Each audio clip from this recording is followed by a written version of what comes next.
Të dashur, të respektuar besimtar, vëllezër dhe motra. Në radhë jemi tek Suratul Gjumua, tek sureja Gjuma. Gjumaja, një ditë prej ditëve të javës, e cila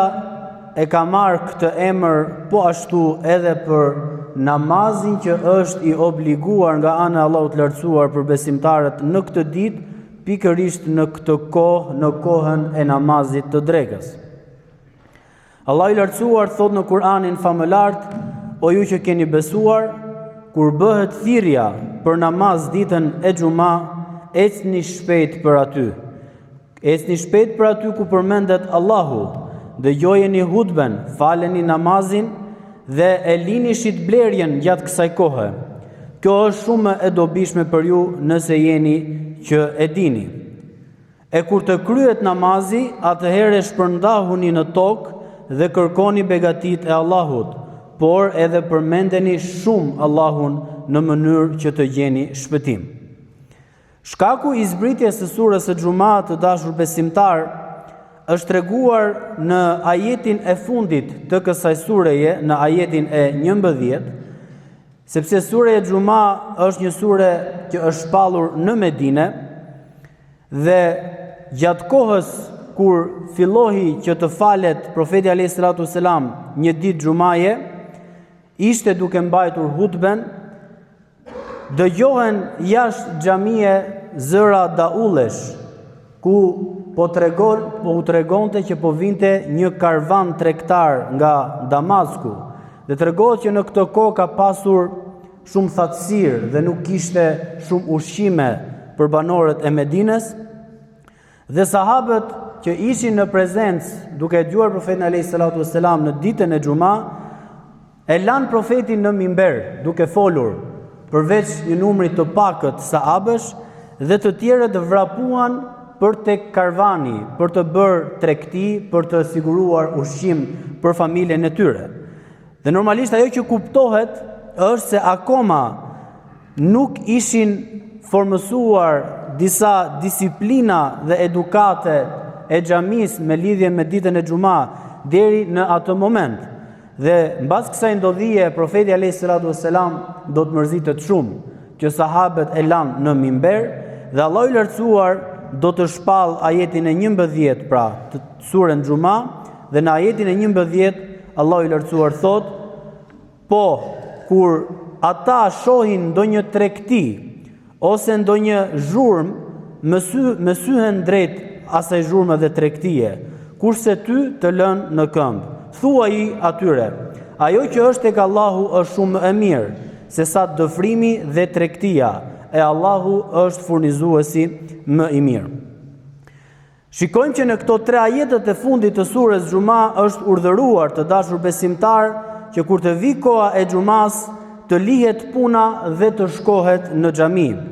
Kur të falet namazi, më pas të kthehet përsëri në punë dhe të kërkoj furnizimin duke ju mbështetur Allahut të lartësuar, patjetër në rrugën e lejuar halal.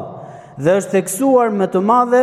që të përmendet Allahu i lartësuar gjatë ditës së Gjuma, qoftë kur futesh në xhami për të falur Gjuman, e qoftë kur të dalesh nga xhamia për të kërkuar riskun e Allahut të lartësuar. Sepse këtu kuptojmë diçka të rëndësishme, se devotshmëria e vërtet e besimtarit nuk është kur vjen brenda 4 mureve të xhamis, por besimtari i vërtet është ai që edhe mbasi i kryen obligimet e tij ka shi Allahu të lartësuar në xhami, kur të dalë më pas jashtë, aty duhet ta tregoj devotshmërinë e tij. Prandaj dhe Allahu i lartësuar tha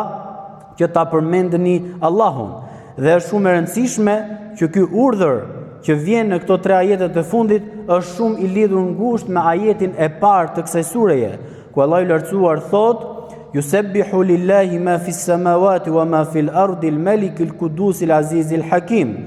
Që Allahu në madhëruar e madhëron, i bën tesbih çdo gjë që ka në qiell dhe në tokë, sepse Allahu pra është sundues, është i pastër nga çdo emet, i fuqishëm dhe i urtë. Dhe kështu besimtari musliman, kur vjen në xhami, është mysafir special i Allahut të lartësuar, që e vendos kokën në sejdë, është një njeri i zgjedhur nga të tjerët që nuk e kanë këtë mirësi të madhe të vinë të prezantojnë ditën e Gjuma, por më pas kur del nga xhamia, besimtari i bashkohet totalisht rendit që Allahu i lartësuar ka vendosur në këtë botë, që çdo gjë, çdo gjallës Allahun e madhëron. Dhe ky është mësimi i madh që besimtari merr nga dita e xumë, që kudo të jetë të bashkangjitet me këtë ligj kaq të mrekullueshëm të Allahut subhanahu wa taala, me këtë sinkronizim kaq të bukur që të bëhesh dhe ti pjesë e madhërimit të Allahut subhanahu wa taala, ashtu si çdo krijesë e madhëron atë. Dhe kështu ke për të fituar grada dhe dallim të veçantë ndër njerëzit për shkak të madhërimit që i bën Allahu subhanahu wa taala. Të dashur besimtar, është shumë e rëndësishme në Islam që të kuptojmë se pavarësisht se mund të dim diçka, mund të kemi dituri, mund të dim për rëndësinë e ditës së xumë dhe rregullat e saj, siç edhe do t'i përmendim, por në momentin që nuk i zbatojmë, le të kuptojmë që ajo dituri do të jetë në qafën tonë ditën e gjykimit kundra nesh, sepse në Islam është parsore që dituria të kthehet në zbatim. Prandaj këtu fillon dhe devotshmëria e vërtet sipas udhëzimeve të Islamit, që njeriu të zbatoj atë çfarë ka mësuar nga feja e Allahut subhanahu wa taala. Në Islam dita e xumë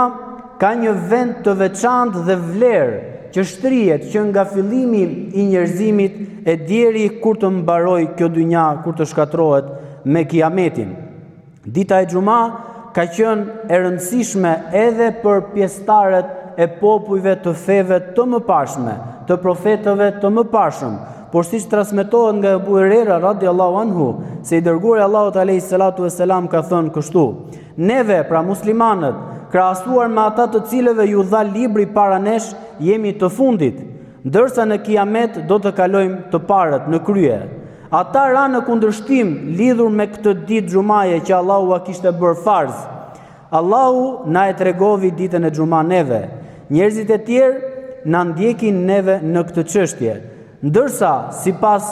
besimtarëve hebrej, ata e ngatruan këtë ditë me ditën e të shtunë, ndërsa besimtarëve të krishterë e ngatruan këtë ditë me ditën e të diel, ndërkohë besimtarët e zbatojnë siç duhet urdhrin e Allahut të lartësuar që është për ditën e xumë. Dhe përsëri transmetohet nga Abu Huraira radhiyallahu anhu se ka thënë: kur i dërguari i Allahut alayhi salatu vesselam u pyet për ditën e xumë që pse i është dhënë ky emër, ai u përgjigj kështu: krijimi i babait tuaj Ademit alayhis salam ndodhi në këtë ditë, kiameti do të ndodhë në këtë ditë, ringjallja dhe kapja e njerëzve për llogari do të jetë në këtë ditë. Në fund të 3 orëve të ditëve të xumë ka një çast të cilit nëse do t'i kthehemi Allahut lartësuar me lutje, ka një orë në këto 3 orë të fundit, pra mendohet nga ikindia deri në akşam, që është një orë që nëse do t'i drejtohemi Allahut lartësuar me lutje, atij do t'i pranohet lutja. Po ashtu na ka mësuar profeti alayhi salatu vesselam, kushdo që ditën e xumë merr gusull, e merr gusullin dhe vishet me robe të bukura, merr gusull normal, apo edhe nëse është xhunub, pastaj del në orën e parë, ai do të shkruhet sikur ka bërë kurban një deve. Kush del në orën e dytë drejt xhamis ditën e xumë, është sikur ka bërë kurban një lop. Kush del në orën e tretë është sikur të ketë bërë kurban një dash. Kush del në orën e katërt është sikur të ketë dhënë sadaka një pul. Kush del në orën e pestë është sikur të ketë dhënë sadaka një vezë. Kur imami del pikërisht në mimber dhe fillon hutben, që në këtë kohë ëngjëjt janë në derën e xhamis duke i shënuar të gjithë besimtarët që marrin pjesë, në momentin që imami hipen në mimber dhe fillon hutben, me laiket i mbyllin regjistrat e shënimit dhe më pas ulen dhe e dëgjojnë dhe ata hutben. Është një hadith i cili me të vërtet duhet marrë në konsiderat për ata besimtarë të cilët pa asnjë arsye, se patjetër kur ka arsye është e pranuar dhe e justifikueshme, po për ata të cilët nuk kanë asnjë arsye, rrinë kot para kohës së xumë në për kafe apo rrinë në për stola dhe vinë në momentin e fundit që ndoshta imami është duke e mbaruar hutben, le ta dinë pra që nuk kanë marrë asnjë shpërblim nga ky shpërblimi që ka përgëzuar profeti sallallahu alaihi wasallam. Dhe po ashtu të dashur besimtar, është kërcënuar se për atë i cili e lë namazin e xumas pa asnjë arsye, nëse e lë atë 3 xhuma radhazi, ati thot profeti alayhi salatu vesselam, Allahu do t'ja vulos zemrën dhe do të bëhet prej të pakujdesshmëve. Dhe është shumë e rëndësishme që njeriu kurrësi xhuman mos ta lëj asnjëherë pa arsye. Sepse kushdo që i le 3 xhuma nga moskujdesi, Allahu do t'ja vulos zemrën. Nëse një njeri ditën e xhuma merr gusull, pastrohet sa të mundet, lyhet me parfum, vesh rrobat e bukura, pastaj shkon në xhami, ulet aty ku gjen vend, fal namazin dhe dëgjon hutben, i falen gjunahet që ka bërë nga xhumaja e kaluar deri në këtë xhuma që ai është duke e falur. Dhe është kërcënuar që njeriu gjatë kësaj kohe mos të merret me asnjë punë tjetër vetëm se duhet të dëgjoj imamin. Nëse ndodh që dikush i thot dikujt tjetër, pusho, mos bëj këtë veprim, le ta di që atij që i drejtohet kjo ka dalë pa xhuma. Në fakt të dashur besimtar, këtu është dhe shumë e rëndësishme që ne të kuptojmë një gjë, që xhumaja është bërë obligim dhe farz nga Allahu subhanahu wa taala. Ne në xhami vim për Allahun xheleshanu. Patjetër që imami që e mban hutben ndoshta mund mos t'ja ketë qelluar me një temë, ndoshta mundet mos t'ja qellojë në mënyrën se si flet. Por kurse si neve këtë adhurim nuk e lidhim me një imam të caktuar. Në këtë adhurim nuk e lidhim me sa bukur flet një imam apo sa keq flet një imam. Mbi të gjitha, imami që hipën në mimber, sidoqoftë, ai do të flasi një ajet, ai do të flasi një hadith. Mjafton që ne ta dëgjojmë atë sikur po na drejtohet Allahu subhanahu wa taala, sikur po na drejtohet Muhamedi sallallahu alaihi wasallam. E rëndësishme është që imami në këtë rast është thjesht një transmetues i këtyre ajeteve dhe haditheve të profetit alayhi salatu vesselam. Sepse Muhamedi alayhi salatu vesselam kur falte xhuman hipte mbi trungun e një hurme. Më pas njëri prej sahabëve i përgatiti një mimber me 3 shkallë. Dhe kur profeti alayhi salatu vesselam e la trungun e hurmës dhe hipi në mimber, filluan një mrekulli të ndodhë që nga trungu i hurmës të dalin një zë si zëri i rënd i një deveje që ankoi. Dhe profeti alayhi salatu vesselam zbret nga mimberi, nga ato 3 shkallët, shkon tek trungu i hurmës dhe i thot që të qetësohet. Dhe kështu është mesazhi thelbësor që trungu i hurmës është gjallësi mbi të gjitha.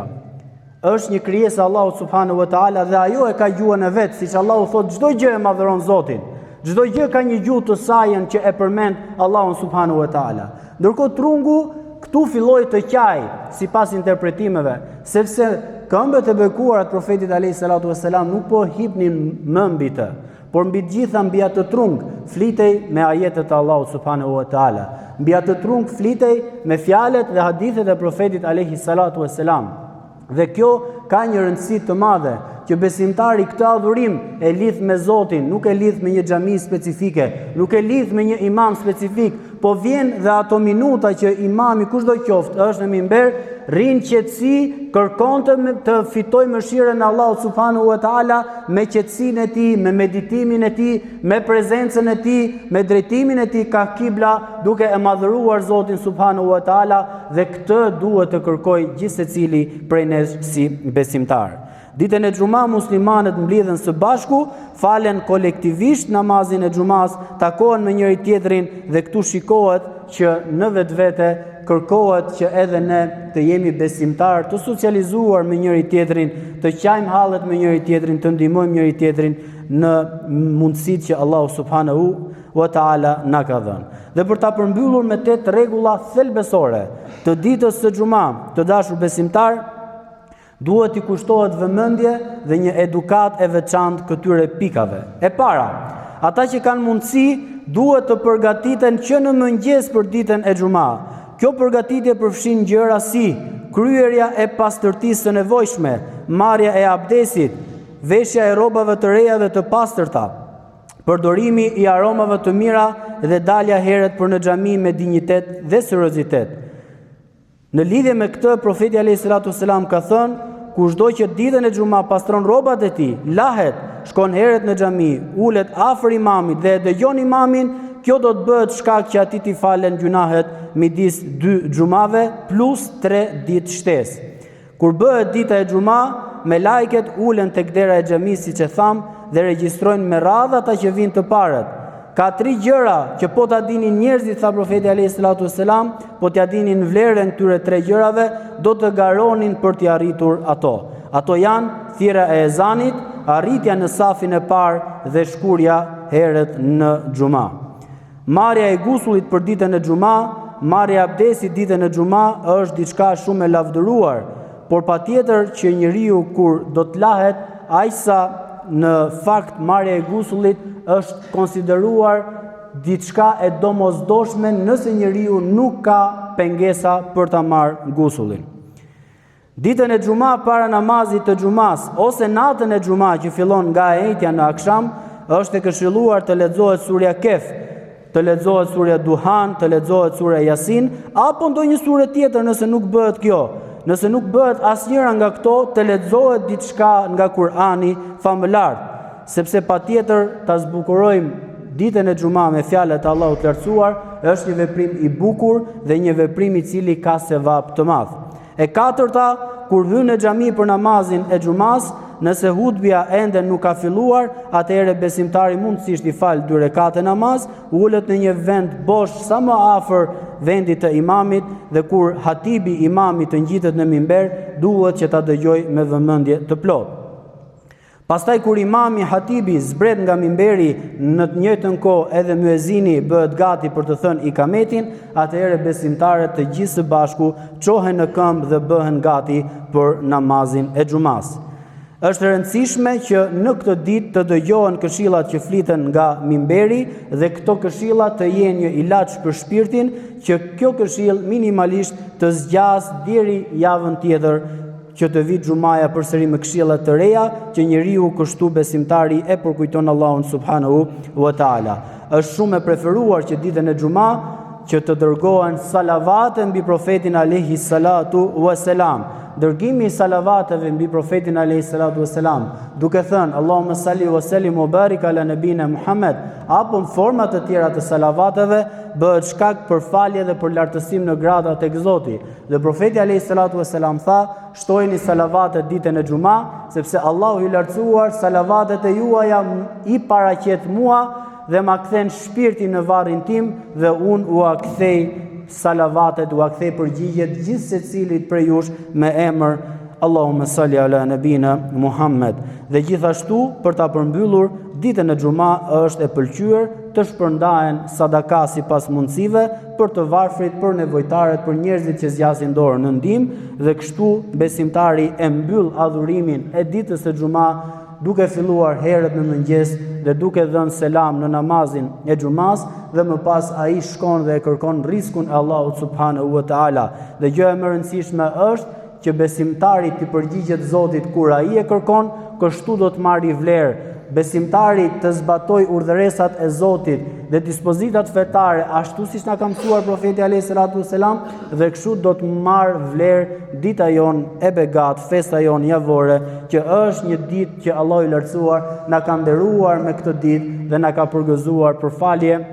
për shpëtim, për lartësim në grada në pranitë Allahut subhanahu wa taala. Elus Allahun xheleshanu që të na bëj për tyre që t'i zbatojmë siç duhet këto këshilla të profetit alayhi salatu wassalam, na bëj për tyre që kur nuk e neglizhojmë ditën e xhuma, t'i japim hakun siç duhet porosive të profetit alayhi salatu wassalam, që për ne çdo xhuma të jetë falje, të jetë mëshirë dhe të jetë shpëtim nga zjarri i xhehenemit. Wa aqulu qawli hadha wastaghfirullaha li wa lakum wa lisairil mu'minina astaghfiruhu innahu huwal ghafurur rahim. Allahumma